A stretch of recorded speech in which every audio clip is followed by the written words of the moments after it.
এবারে যে বড় খবরের দিকে নজর রাখবো, কোচবিহারের শীতলকুচির মধুসূদন এলাকায় জমি বিবাদকে কেন্দ্র করে রীতিমতো চাঞ্চল্যকর অবস্থা সেখানকার। একবার সেই ছবি দেখবো এবং তার আগে আবারও একবার জানাবো যে কোচবিহার জেলার শীতলকুচির মধুসূদন এলাকায় জমি বিবাদকে কেন্দ্র করে দুই পক্ষের মধ্যে উত্তেজনায় রণক্ষেত্র এলাকা।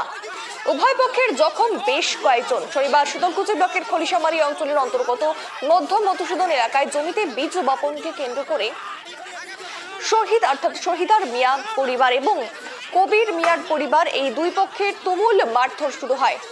এতে উভয় পক্ষের মোট 14 জন আহত হয়। এ নিয়ে আরো বিস্তারিত শুনবো। ফোন লাইনে রয়েছে আমাদের প্রতিনিধি বিপুল ঠিক কি ঘটেছিল এবং এই মুহূর্তে ঠিক কি আপডেট?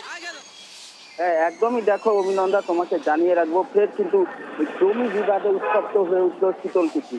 জানা গেছে এদিন দুপুরে শীতলকুচি যে মধুসূদন এলাকা আছে সেই এলাকায় কিন্তু জমিতে বীজ বপন কেন্দ্র করেই কিন্তু দুই পরিবারের মধ্যে সংঘর্ষ বাধে।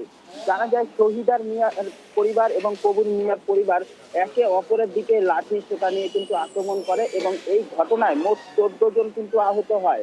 ঘটনার খবর পেয়ে কিন্তু ঘটনাস্থলে ছুটে যায় শীতলকুচি থানার পুলিশ এবং পরিস্থিতি নিয়ন্ত্রণে আনে। বর্তমানে পরিস্থিতি কিন্তু থমথমে রয়েছে।